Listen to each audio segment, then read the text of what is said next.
Point number 8 ये homework के लिए था, राइट?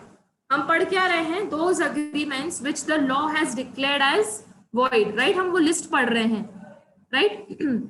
हाँ हाँ, point 6 is remaining, many things are remaining. Okay, point 8, चलो who will explain me?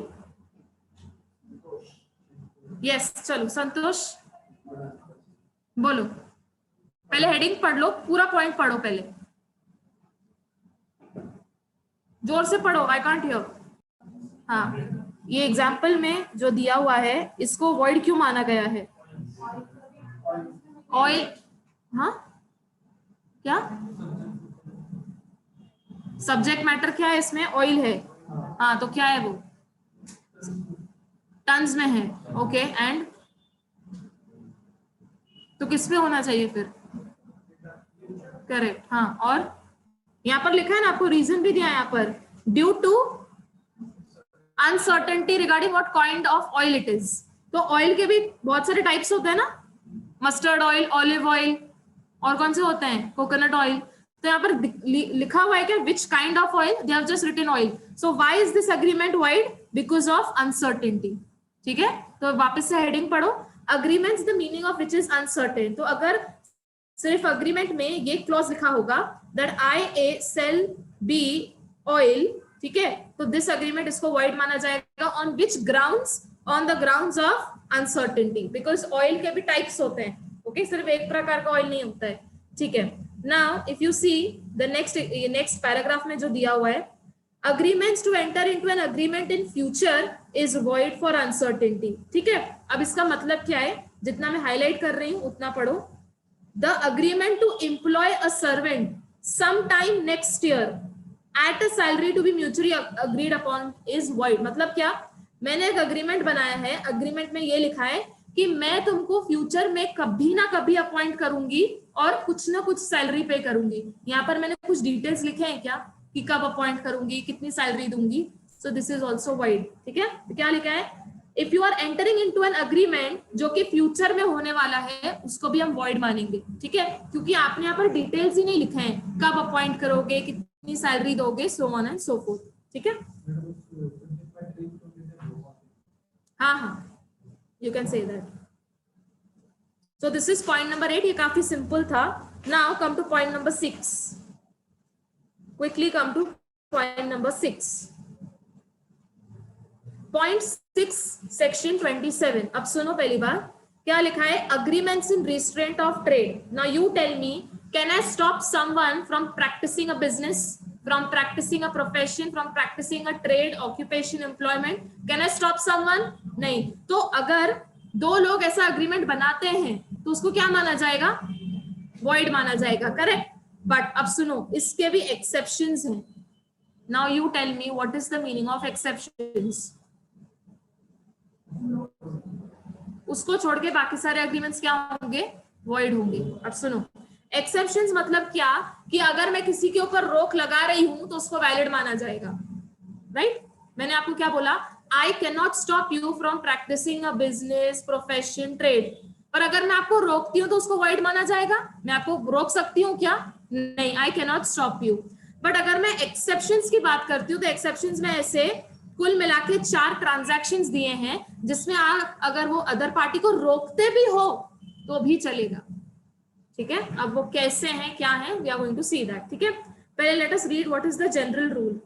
General rule क्या कहता है? कि आप किसी को रोक नहीं सकते हो. You can not stop someone. ठीक है, देखो, according to section 27, every agreement by which anyone is restrained. restrained का मतलब क्या होता है? stop. चाहिए तो लिख लो, मतलब who is stopped from exercising a lawful profession, trade, business to that extent is void. जितना मैंने अंडरलाइन किया उतना कर लो. ये 27 का इंट्रोडक्टरी पार्ट है कि अगर आप किसी को रोकते हो from practising a lawful profession, trade या बिजनेस तो उसको वॉइड माना जाएगा. You can not stop someone. ठीक है, ये पढ़ने के बाद come to the next line and देखो क्या लिखा है. In India it is valid if it falls within the exceptions. मतलब अगर कोई एक्सेप्शन है तो उसको क्या माना जाएगा? उसको वैलिड माना जाएगा. Right. Now let's see what are the exceptions. पहले come to this second one, partners agreement. ठीक है. अब now I tell you how these exceptions work. Supposedly एक पार्टनरशिप फर्म है. ठीक है. ये पार्टनरशिप फर्म में देयर आर 5 पार्टनर्स.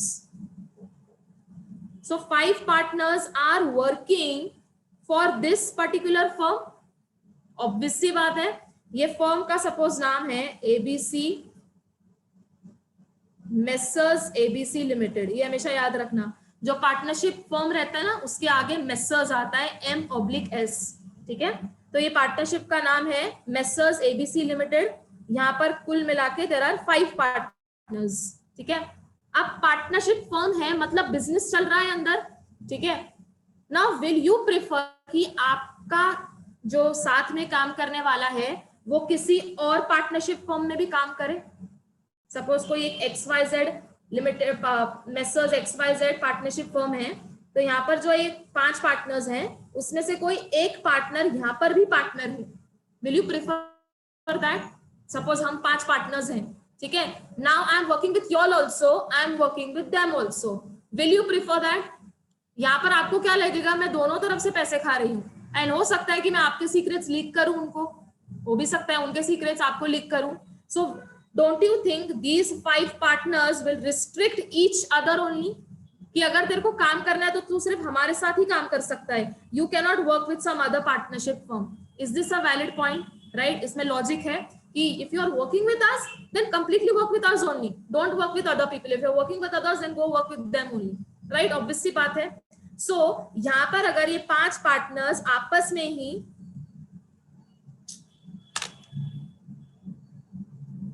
अगर ये 5 पार्टनर्स आपस में ही एक दूसरे के ऊपर रिस्ट्रिक्शन लगाते हैं तो क्या ये चलेगा? क्या ये चलेगा? हाँ चलेगा. हम पढ़ क्या रहे हैं? एक्सेप्शंस. ठीक है. चलो रीड.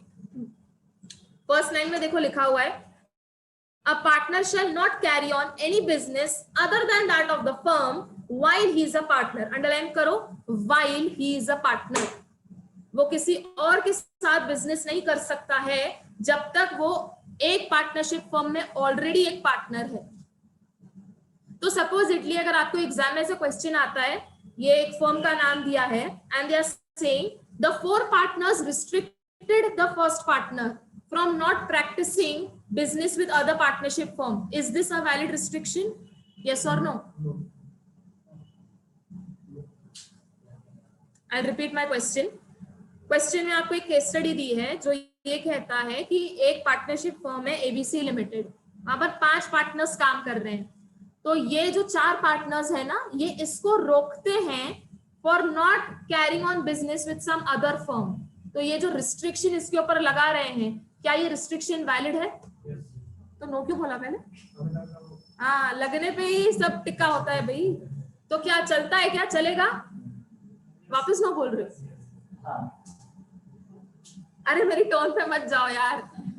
चलेगा क्या? रिस्ट्रिक्शन वैलिड है? यस. क्यों? क्योंकि एक्सेप्शन पढ़ रहे हैं. Right. Will you allow some partner to work with others also? No ना. You will obviously stop them. Getting me? Don't take it in the wrong way. चलो नेक्स्ट पैराग्राफ पढ़ो. An outgoing partner may agree. What is an outgoing partner? Who is an outgoing? Who goes away, who decides to quit. ठीक है. An outgoing partner may agree with his partners not to carry on business similar to that of the firm within a specified period or within specified limits. मतलब क्या? देखो अब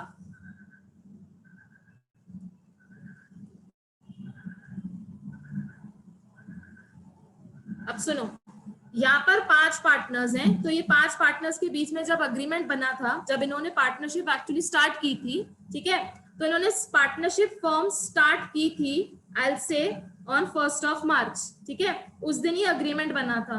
तो ये agreement में लिखा है कि अगर हम 5 में से कोई भी बाहर निकल के जाता है, वो 2 साल तक till 2 years he will not carry on the similar business. ऐसा नहीं कि वो 2 साल तक घर पर बैठेगा, ये नहीं कह रही हूं मैं. Till 2 years he will not carry on a similar business.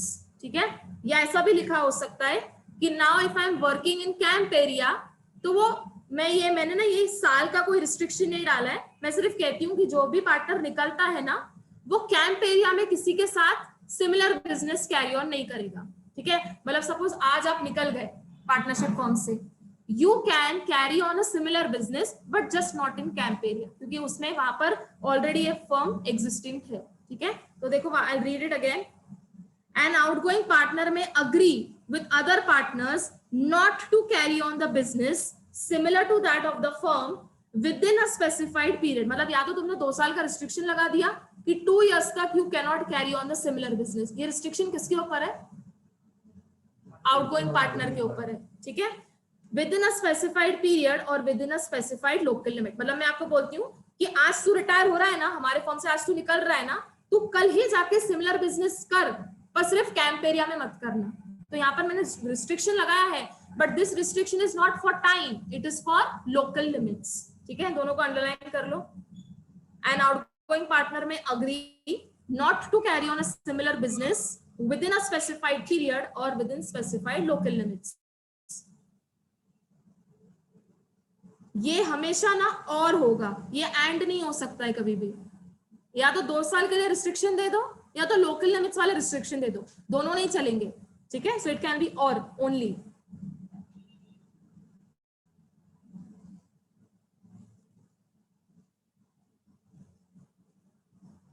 अब अगर आपको एग्जाम में ये पॉइंट के ऊपर क्वेश्चन आता है, so question can be asked from here till here.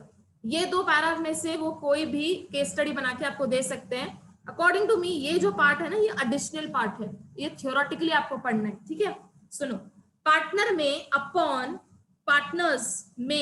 Anticipation of dissolution of the firm make an agreement that some or all of them will not carry on similar business to that of the firm within a specified period or within a specified local limit। मतलब क्या, ये point में क्या हो रहा था, एक ही partner जा रहा था, पार्टनरशिप फर्म तो था ना, बाकी 4 तो चला रहे थे फर्म, राइट। ये वाला जो पॉइंट है ना उसमें अब जो पूरा पार्टनरशिप फर्म है वही डिसॉल्व हो रहा है, मतलब सारे निकल रहे हैं, the entire partnership firm he dissolve हो रहा है, not one partner is not going, the entire firm is getting dissolve, मतलब वो पार्टनरशिप अभी बंद कर रहे हैं, ठीक है। उस केस में देखो क्या लिखा हुआ है यहाँ पर, उस केस में भी व्हाट विल हैपन, जब आप डिसॉल्व कर रहे हो ना फर्म, इसको अंडरलाइन कर रहे हो, in case of dissolution of firm.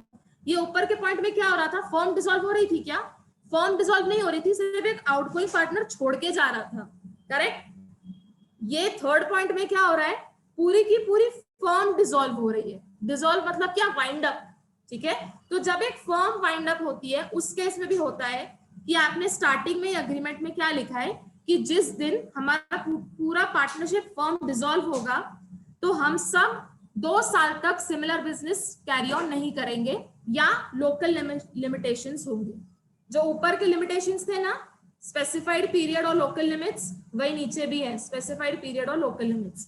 फर्क क्या है सेकंड और थर्ड पॉइंट में? सेकंड पॉइंट में सिर्फ एक पार्टनर छोड़ के जा रहा था, बाकी 4 तो काम कर रहे थे वही फर्म में, एबीसी में।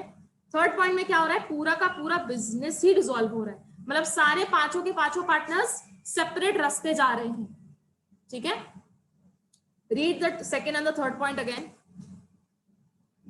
जो आपको इंपॉर्टेंट लगता है उसको अंडरलाइन कर लो।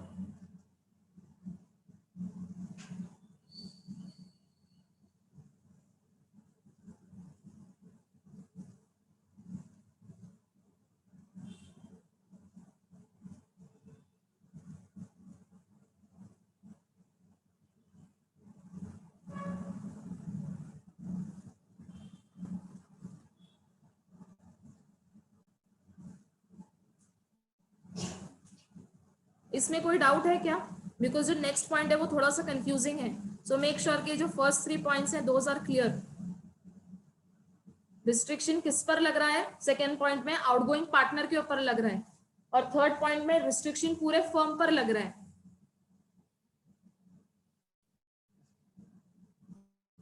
Done? Okay, now let us see what does the fourth point से। अब मैंने आपको क्या बोला, एक फर्म है मेसर्स एबीसी, ठीक है। यहाँ पर कितने पार्टनर्स थे? 5 पार्टनर्स थे, ठीक है। अब इन्होंने क्या किया, ये जो मेसर्स एबीसी है ना, इन्होंने ये पार्टनरशिप फर्म को सेल कर दिया। What are they selling? They are selling the firm only. तो अब ऐसा सेंटेंस कभी नहीं आएगा that you are selling the firm, ऐसा सेंटेंस नहीं आएगा। क्या आएगा? You are selling the goodwill of the firm. Goodwill मतलब क्या? अकाउंट्स में पढ़ा होगा ना यार, क्या होता है गुडविल? असेट साइड में लिखते हैं, बस इतना ही पता है, बस इतना ही पता है। हाँ, जितना भी वो लोग ओन करते हैं, उनकी प्रॉपर्टीज, उनकी एसेट्स, उनकी लाइबिलिटीज, उनका रेप्यूटेशन, सब कुछ, बर्डन वगैरह, वो ये Messrs ABC limited, that the ABC limited is selling the goodwill of the firm to PQR limited, Messrs PQR. ठीक है, ये हो रहा है। तो इस केस में क्या होगा वो पढ़ना है। ये इतना पार्ट समझा कि क्या बिक रहा है, पूरा का पूरा फर्म का क्या बिक रहा है? गुडविल बिक रहा है। ठीक है, उस केस में देखो क्या होगा। Where the goodwill of the firm is sold, a partner may carry on a business competing with that of the buyer। ठीक है, अब सुनो, यहाँ पर कितने पार्टनर्स थे? पहले 5 पार्टनर्स थे। यहाँ पर सपोजिटली मैं मान लेती हूँ 3 पार्टनर्स हैं, पर ये जो यहाँ पर 5 है ना, ये वही वाले 3 नहीं है, ये ओल्ड पार्टनर्स हैं, ये न्यू पार्टनर्स हैं, ये अलग ही लोग हैं। समझ रहे हो? These are not out of these 5, these 3 are new people. ठीक है, तो उस केस में देखो क्या होगा। अब पार्टनर में, यहाँ पर पार्टनर कौन से पार्टनर की बात कर रहे हैं? ओल्ड पार्टनर्स की। ठीक है, ये जो 5 है ना, उनकी बात कर रहे हैं। ए पार्टनर में carry on business competing with that of buyer. यहाँ पर बायर कौन हुआ? ये अगर बेच रहे हैं तो ये कौन होंगे? सच में नींद में हो? ये कौन होंगे? ये बायर होंगे। तो इनकी बात कर रहे हैं। I will read the sentence again. A partner may, which partner they are talking about? These old partners. A partner may carry on business competing with that of buyer and he may advertise such business। ठीक है, मतलब क्या? अगर ये जो 5 partners हैं उसमें से सपोज ये एक पार्टनर कोई भी, वो भी सेम बिजनेस कैरी ऑन कर सकता है जो इनका बिजनेस है। ठीक है, ये इसने ये सोल प्रोपराइटर है, ऐसे पकड़ लो। सोल प्रोपराइटर पढ़ा है क्या? कौन होता है? ओसीएम में पढ़ा था 11th-12th में। तो ये 5 पार्टनर्स जब इन्होंने अपना ये गुडविल बेच दिया इन तीनों को, तो इसमें से जो 5 पार्टनर्स है ना, उसमें से एक पार्टनर ने अपना एक सोल प्रोपराइटर की तरफ उसने बिजनेस स्टार्ट किया है। ठीक है, अब क्वेश्चन ये आता है कि क्या ये जो एक पार्टनर है ये वही बिजनेस कैरी ऑन कर सकता है क्या? तो answer is yes, he can carry on a similar business. ठीक है, but he will not use the firm name. क्या लिखा है? He will not use the firm name। अब ये जो सोल प्रोप्राइटर का ये होगा तो वो भी ऑफ कोर्स अपना बिजनेस रजिस्टर करवाएगा। तो रजिस्ट्रेशन में क्या पीक्यूआर लिमिटेड डालेगा या एबीसी लिमिटेड डालेगा? So he can not use the firm name. वो अपना खुद का अलग से बिजनेस स्टार्ट कर सकता है, कुछ भी। ठीक है, then he will not represent himself as carrying on the business of the firm। मतलब ये वाला जो पार्टनर है ना, वो ऐसा नहीं दिखाएगा कि मैं पीक्यूआर लिमिटेड में पार्टनर हूँ। He will not represent, क्योंकि अभी उनका कोई लेना देना ही नहीं है, राइट? सो क्या लिखा है? He will not represent himself as carrying on the business of the firm। तो वो ऐसा नहीं दिखा सकता है लोगों को that I am a partner in PQR Limited। ठीक है, so he cannot use the firm name, he cannot show that he is the partner in this firm। ठीक है, और थर्ड रिस्ट्रिक्शन क्या है? solicit customs of person who are dealing with the firm। ये important point है, सुनो। मतलब क्या?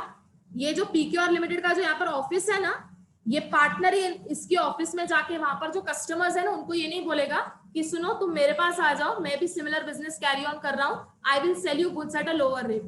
सो you can not attract those customers जो ऑलरेडी पीक्यूआर लिमिटेड के हैं। ठीक है, तो उसको क्या कहते हैं? Solicit custom of persons who are dealing with the firm before। ठीक है, so you cannot ask the customers to come and make business with you or buy your goods।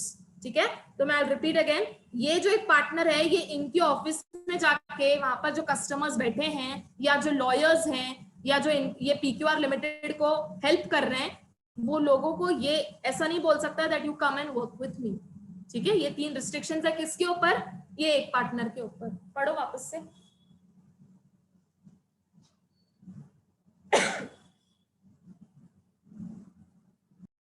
Okay, now understand what is the meaning of cartel। We are studying trade combinations। ठीक है, अब supposedly do you know this? अच्छा, आपको ये पता है क्या? Poona college पता है आपको? वहां पर you know that there are n number of Xerox वाले, ये भी पता है। तो मैं मान लेती हूँ there are 20 Xerox shop। ठीक है, 20 दुकान है, ठीक है। अब होगा क्या ना, what is the meaning of cartel? अब ये जो 20 जेरोक्स शॉप है ना, ये लोग एक साथ आके पहले एक मीटिंग करते हैं, ठीक है।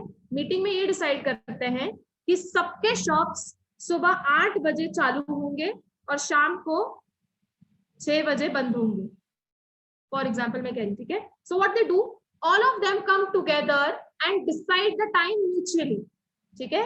और एक जेरोक्स का होगा 0.5 रुपीज, ये लोग डिसाइड करते हैं। Now tell me one thing, understand ये लोग क्यों डिसाइड कर रहे हैं ऐसे? Why are they deciding? Why are they restricting each other?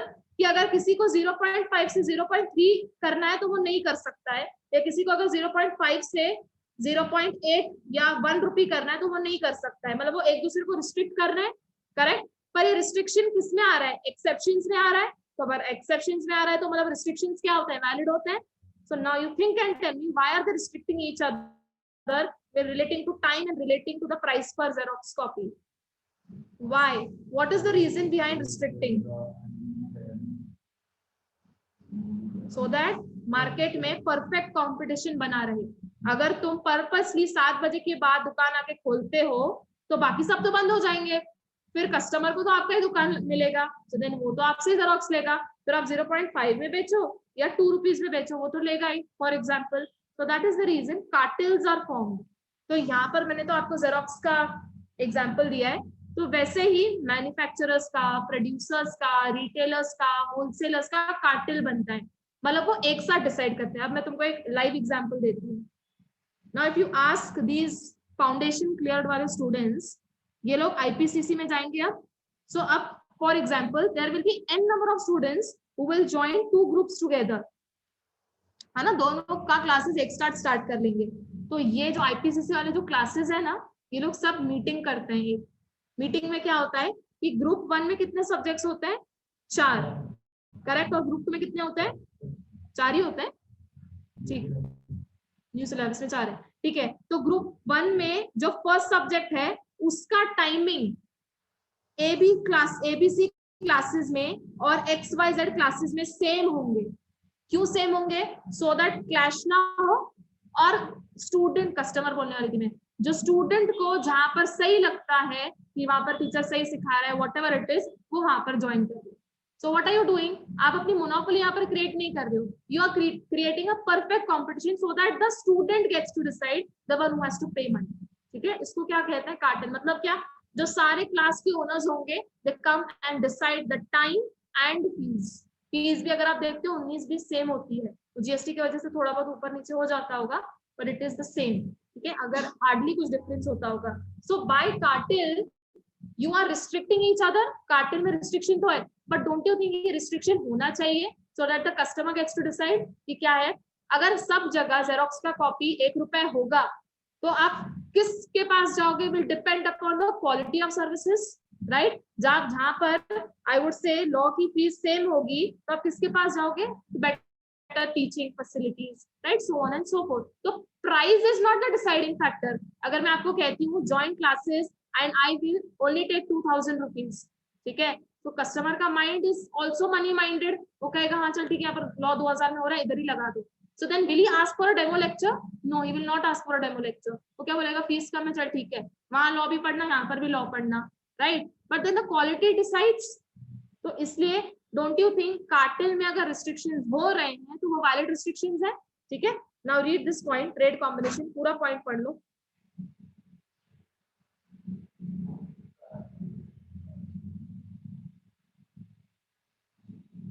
Cartel को एसोसिएशंस भी कहते हैं। They normally form associations to regulate business और टू फिक्स प्राइस, राइट। तो यहाँ पर रिस्ट्रिक्शन किस किस के लिए था? टाइमिंग के लिए था, क्या?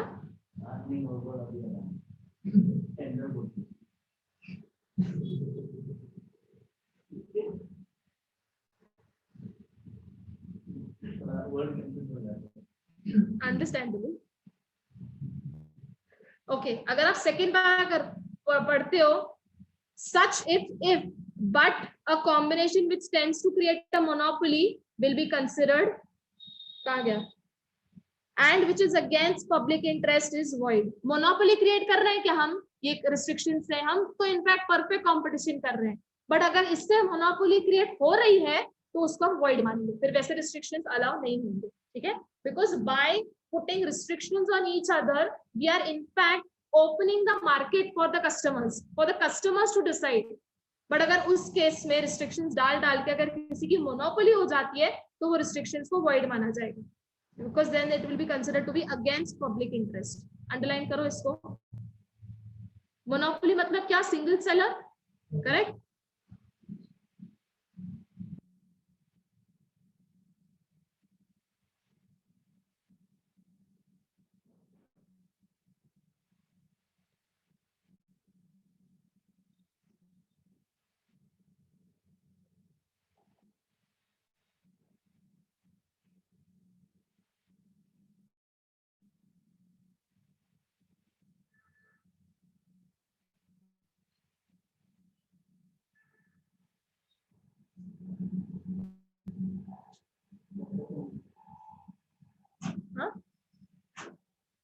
चलो कम टू पॉइंट नंबर 4। ये इजी वाला है, सर्विस वाला है। Okay, now if I am a full time employ at a company, can I work with other company also? Obviously not. तो अगर वो कंपनी मुझे हायर करते वक्त रिस्ट्रिक्शंस लगाती है तो उसका रिस्ट्रिक्शंस लगाना सही है, राइट? अगर तुम मेरे साथ काम कर रहे हो ना full time, then you can not work with other company, which is obvious, right? तो देखो पढ़ो, sometimes an employ by the terms and of his service agreement is prevented from 2 types of restrictions: any other engagement during his employment, similar engagement after termination। ठीक है, अब एक एक करके discuss करते हैं। फर्स्ट पॉइंट का मतलब क्या है कि अगर तुम टीसीएस के साथ काम कर रहे हो, so can you work with Infosys also? Obviously not, right? तो क्या लिखा है? You can not engage with another company during employment। अगर आप TCS में ऑलरेडी जॉब कर रहे हो तो इसके साथ भी एम्प्लॉयमेंट कर सकते हो क्या? Answer is no, right? Okay, come to the paragraph. As regards to the first restraint it is valid. Underline करो, फर्स्ट रिस्ट्रेंट मतलब कौन सा? पॉइंट 1 वाला। मतलब अगर आप TCS के साथ काम कर रहे हो then you can not work with Infosys, right? Okay, आगे देखो क्या लिखा है। और इसको आप रिस्ट्रिक्शन नहीं मानोगे, दिस इज इम्प्लाइड ना। ऐसा मैं टीसीएस के भी साथ काम कर रही हूँ, इन्फोसिस के भी इंटरव्यूज दे रही हूँ, होगा क्या? Unless and until I am planning to leave TCS, right? तो if I am working with one company I can not work with another. और इसको तो आप रिस्ट्रिक्शन भी नहीं मानोगे, इसलिए क्या लिखा है? This is not in a restraint of trade, this is not even a restriction, this is something which is very implied. यही एक्सपेक्टेड है आपसे, राइट? आगे देखो क्या लिखा है। देखो, the doctors for example are usually debarred from private practice during the term of their employment। मतलब क्या? अगर एक डॉक्टर एक हॉस्पिटल के साथ काम कर रहा है तो वो अपना प्राइवेट प्रैक्टिस नहीं कर सकता है, ठीक है? यहाँ पर क्या लिखा है? इट इज यूजुअली debarred, मतलब कुछ कुछ केसेस में अलाउ हो भी सकता है। यूजुअली debarred का मतलब 100% debarred नहीं होता है, ठीक है? ओके, सो ये जो फर्स्ट पैरा था, this dealt with the first restriction, ठीक है? Now let us talk about the second type of restriction. As regards to the second restraint it is void. इतना अंडरलाइन करो पहले, जो सेकंड रिस्ट्रिक्शन है ना ये वाला, उसको वॉइड माना जाएगा। अब देखो वॉइड क्यों है। Come to the second line, a restraint on employ not to engage in a similar business or not to accept a similar engagement after the termination is void। मतलब क्या? आज मैंने इन्फोसिस से मैं रेजिग्नेशन दे देती हूँ, ओके, आई क्विट इन्फोसिस। उसके बाद इन्फोसिस मुझ पर रिस्ट्रिक्शन लगा सकता है क्या? That you can not work with TCS? नहीं, मैंने तो अपने सर्विसेज टर्मिनेट कर लिए ना। I terminated my services with whom? With Infosys, correct? तो टर्मिनेशन के बाद आप मुझ पर रिस्ट्रिक्शन डालोगे क्या? नहीं ना, टर्मिनेशन के बाद तो आप कौन मैं कौन, राइट? सिंपल सी बात है। So after termination can you put restrictions? The answer is no. और इसलिए क्या है, जो सेकंड रिस्ट्रिक्शन है उसको क्या माना गया है? वॉइड। ठीक है, कि टर्मिनेशन के बाद आपका कोई हक नहीं बनता है कि आप एम्प्लॉय के ऊपर रिस्ट्रिक्शंस डालो। ठीक है, देखो, it was held that agreement which is restricting an employee from taking services or engaging in any similar business for a period of 5 years after termination of his services void। मतलब क्या, यहाँ पर ना आपने क्या कह दिया, इन्फोसिस वाले क्या कह रहे हैं मुझे कि ठीक है, if you want to quit ना, क्विट कर ले, क्विट यू रिजाइन कर लो, बट रेजिग्नेशन के बाद you have to wait for 5 years and उसके बाद only you can join TCS। क्या ये रिस्ट्रिक्शन डाल सकते हैं मुझ पर? Answer is no. ठीक है, तो इसलिए वॉइड माना गया है, अंडरलाइन कर लो इसको। Now read the next line, similarly के बाद पढ़ो।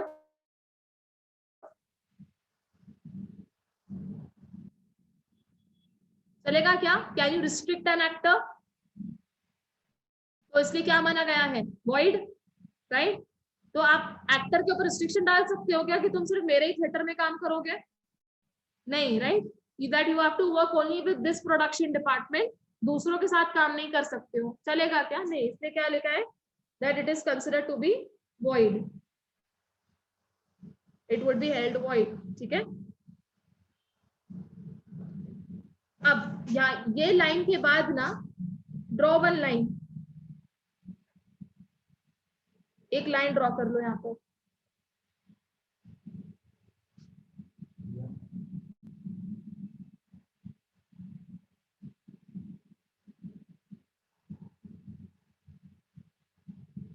Now these two paragraphs are important. I'll read the first one. If a restraint is intending to protect an employer against the employee making use of his trade secrets, the restraint is valid provided it is not for any other purposes also. सुनो, अब मतलब क्या, अब एक employ है जो मेरे company में काम कर रहा है और उसके पास सबसे ज्यादा कॉन्फिडेंशियल इंफॉर्मेशन होती थी, ठीक है, और आज वो रिजाइन कर रहा है, तो मैं सिर्फ उसके ऊपर ना 2 months के लिए रिस्ट्रिक्शंस डाल रही हूँ कि 2 महीने तक किसी और के साथ काम मत करना। और ये रिस्ट्रिक्शन मैं क्यों डाल रही हूँ? क्योंकि उसके पास मेरे सबसे ज्यादा ट्रेड सीक्रेट्स हैं। तो क्या ये मेरा रिस्ट्रिक्शन डालना वैलिड होगा?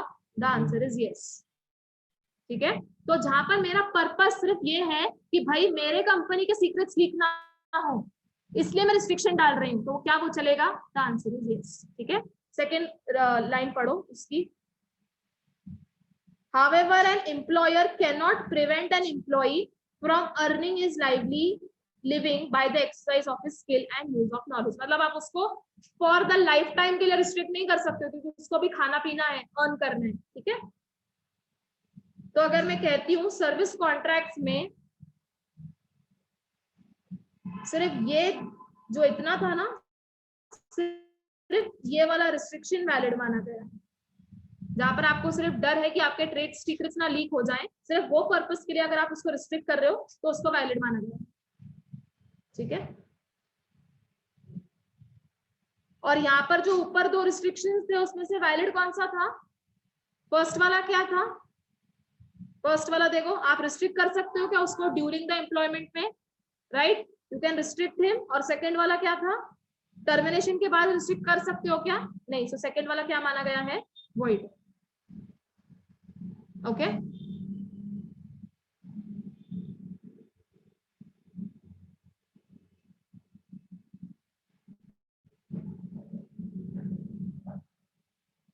डन। चलो ये एक पॉइंट कंप्लीट कर लेते हैं, देन वी स्टॉप। छोटा सा ही पॉइंट है।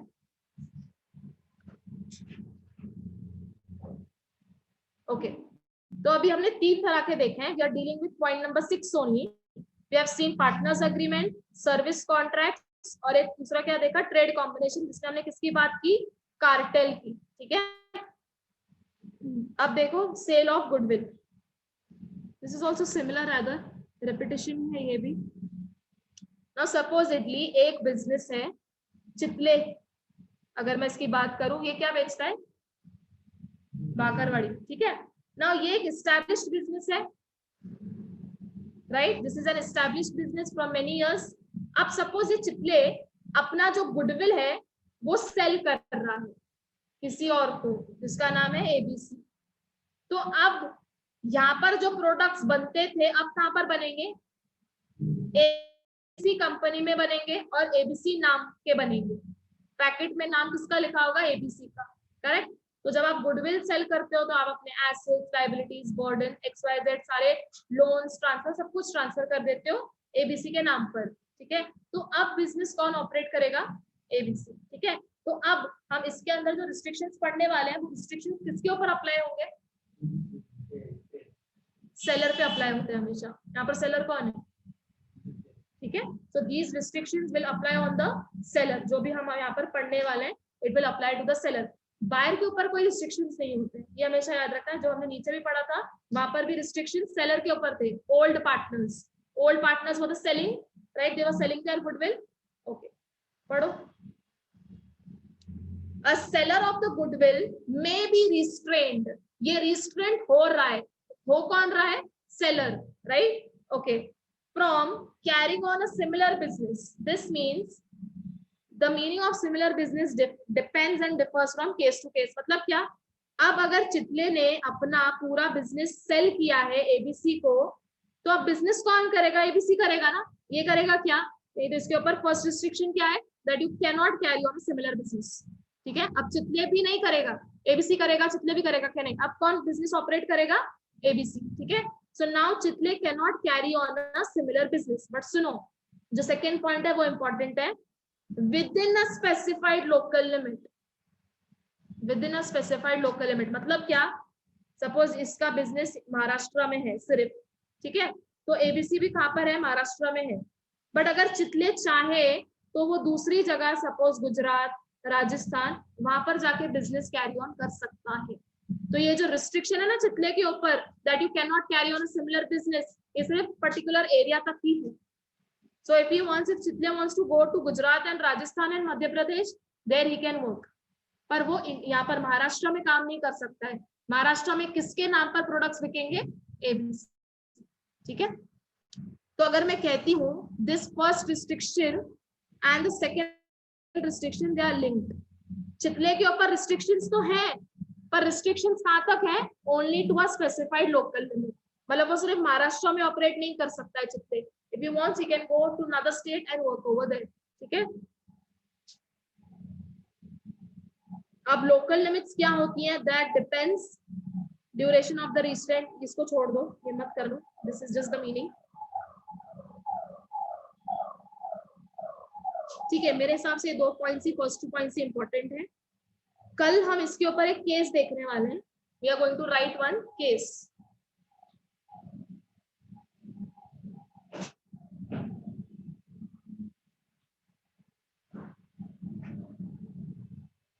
ये तो किया ना हमने मोनोपोली का। देखो ट्रेड कॉम्बिनेशंस में होता क्या है, कार्टेल होता है, ठीक है। Then two firms,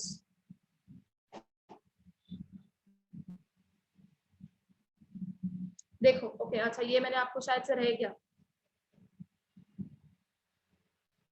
क्या लिखा है यहाँ पर, when two firms enter into an agreement to avoid competition, okay, so what is happening over here, supposedly there are two firms, ABC again and PQR।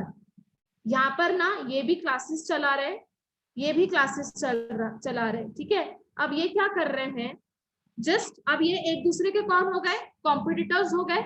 Now just to avoid competition इन्होंने क्या किया है, इन्होंने ये लोग एक साथ आके एक अलग ही क्लास बनाया है, सपोजिटली XYZ, ठीक है। तो मतलब ये भी डिसॉल्व हो गई, ये भी डिसॉल्व हो गई। अब बचा कौन सा क्लास है, XYZ। पर यहाँ पर टीचर्स किसके हैं, इसके टीचर्स और इसके टीचर्स, मतलब क्या, ये XYZ is a merged class. तो यहाँ पर इन्होंने कंपटीशन अवॉइड करने के लिए दे हैव जॉइंट हैंड्स, ये अक्सर होता है, ठीक है। So just to avoid competition they merge their classes. अब क्लासेस किसके नाम पर चलेंगे, XYZ पे, पर उधर काम तो वही एम्प्लॉइज कर रहे हैं ना। So what have they done, just to avoid competition they have, दोनों क्लासेस डिसॉल्व होके एक नया क्लास बन जाते हैं, ठीक है। तो यहाँ पर वो लोग कर क्या रहे हैं, just they are avoiding competition, nothing else.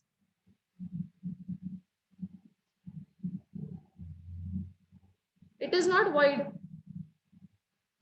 It is not void. देखो मुझे एक बात बताओ, अगर आप ये दोनों क्लासेस को जाके पूछते हो कि आपने मर्ज क्यों किया, तो वो आपको सामने से आंसर ये नहीं करेंगे कि ना हमको ना कंपटीशन भारी पड़ रहा था इसलिए हमने ना मर्ज कर दिया। जब रीजन वो खुल के बोलते हैं ना, तब जाके वो वॉइड बनता है। You have live examples in front of your eyes where two classes they dissolve and they become one class, जहाँ पर दोनों के फैकल्टीज काम करते हैं, तो वो वॉइड होगा क्या? नहीं, वैलिड है। पर पर्पस कोई खुल के बोलेगा क्या कि हमको कंपटीशन भारी पड़ रहा था इसलिए हम लोग मर्ज हो गए? ठीक है, तो यहाँ पर लॉ में लाइन बस लिख दी है, पर एक्चुअली में भी ऐसा नहीं होता है।